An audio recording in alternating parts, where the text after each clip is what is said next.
When I was young, we were left unattended. My friends and I rode our bikes deep into the fields and returned at our leisure. We rarely played in the same location and often ditched it after a few days. With each new adventure, we drifted further from civilization, and one day, we struck gold. Figuratively speaking, of course. We came across a massive field which seemed to stretch endlessly in all directions. It appeared to be abandoned farmland, and the grasses and weeds had grown past our waists. The entire area was completely silent, as if we had broken the sound barrier, and to some degree, our voices seemed several octaves higher than normal. Whenever we went there, we lifted our bikes over a rotted wooden fence, and then we pedaled through the field. It quickly became one of our favourite locations. Our last excursion stuck with me the most. It was the day we discovered the farmhouse. I have no idea how we never noticed it before. It was just there, but somehow we overlooked it. We rode over to the house and observed it up close, and it appeared more beautiful from a distance. The age was clear in the peeling paint, the shoddy shutters, and the broken windows. The farmhouse was 2 stories tall, possibly 3, and had a large veranda smudged with grime. The porch extended around the house, and we noticed a rickety porch swing creaking back and forth on a rusted chain. There was no wind. While I was left pondering this, my friends abandoned their bikes by the wayside and dashed across the dirt road. I abandoned my bike as well and followed them hesitantly. I turned to my left and right. Just like the field, the dirt road extended into oblivion. "Guys, what if somebody lives here?" I asked. My main concern was disturbing the homeowner and getting kicked off the property. "Oh, come on, there's nobody here," George called back. George was the most adventurous of the 3 of us. His confidence usually got us all in trouble. I decided to trust him and crossed to the other side of the dirt road. Both of my friends were already standing on the porch. "Can you see inside?" Ryan, my other friend, shook his head. "There's a thin curtain in the way. It smells really musty over here." I had to agree with him. It smelled old and decrepit. The porch, above all else, seemed to be in the worst of decay, but somehow it held our weight. Curiously, we wandered all the way around the house. If anyone lived there, they would have heard us because the wood squeaked terribly. Every step made me cringe, but when nobody confronted us, I eventually relaxed. None of us voiced it, but we all wanted to break into the house. It seemed too soon for that.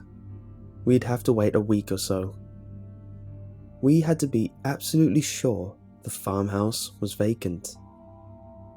The backyard was nothing spectacular. It was overgrown like the rest of the land.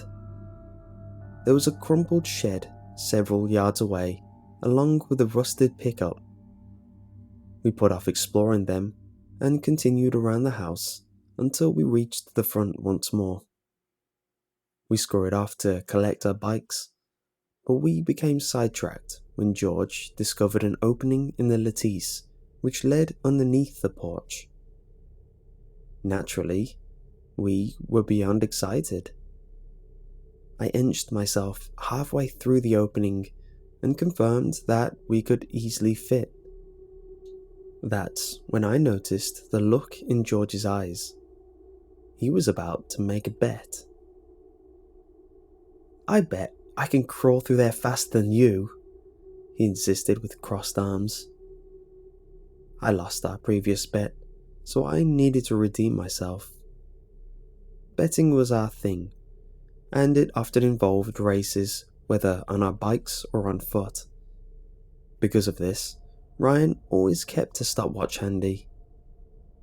Fine. I didn't bother creating ultimatums.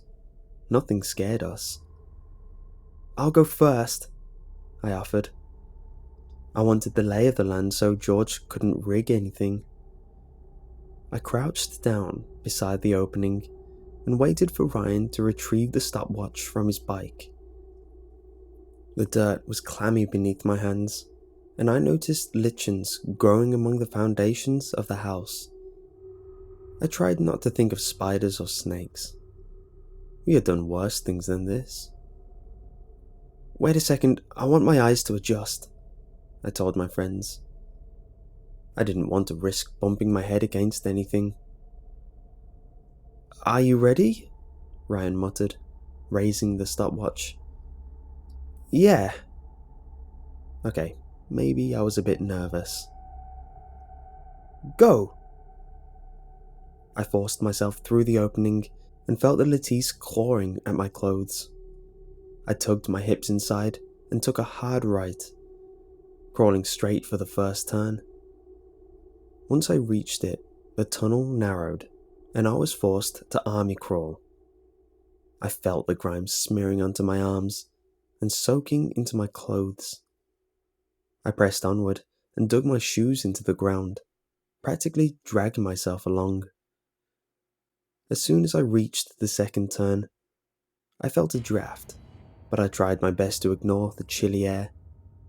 Even so, the air seemingly grew colder, especially from my left, until it felt like ice was pressing against my ribs. The longer stretch before me must have been the back porch, and I felt disheartened when the tunnel remained narrow. If anything, it seemed narrower than before. As soon as I passed the halfway mark, I heard frenzied scuffling. The tunnel was too narrow for me to turn around, but I knew it was one of my friends, probably George. I felt him grab my ankle, jerking me sharply backward. I caught myself on the Lettice and kicked backwards angrily, hitting my friend square in the face. You cheater! I screamed. I army crawled faster than ever before. My friend was persistent though, and I heard him right behind me. I blocked everything out and dug my arms mercilessly into the ground, clawing myself through the tunnel until I burst out of the opening. I was breathing heavily and covered head to foot with nasty red clay. What the hell is the matter with you? I screamed at Ryan. Ryan was standing there, timidly, and of course George was nowhere to be seen. They were both cheaters.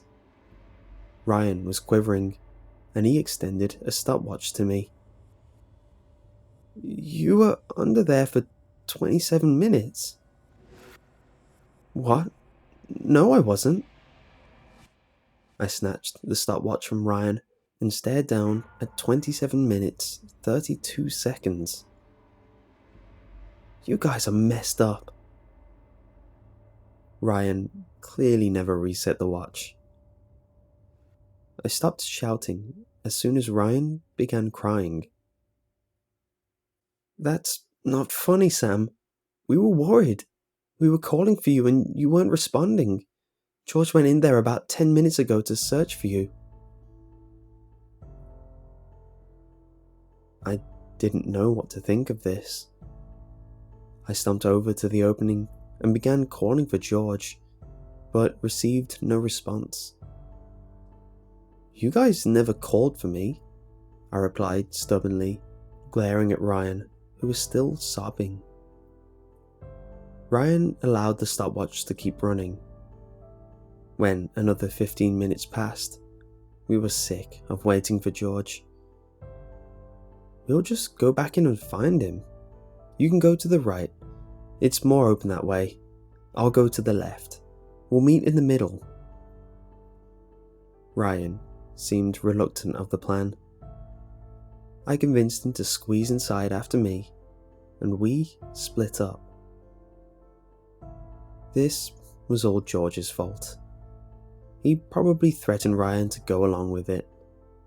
I was going to kick George's ass when we got out of here. When I crawled beneath the porch, I heard scuffling ahead of me. "George?"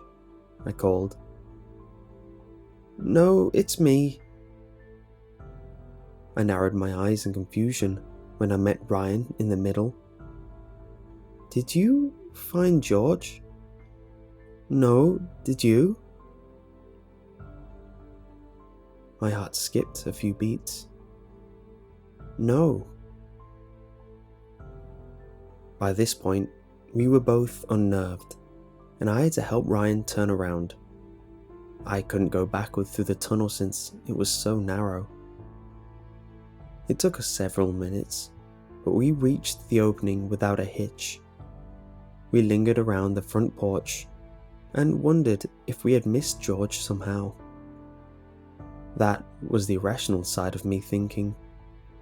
Those tunnels barely fit one person, let alone two. It would have been impossible for George to pass us going in the opposite direction. We waited until nightfall for George to reveal himself, but he never did.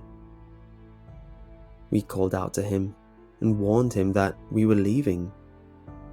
It was growing so dark. We didn't want to linger any longer. We crossed to our bikes, covered in that foul red clay, and warned him one final time. Reluctantly, we pedaled away from the farmhouse and followed the dirt road home.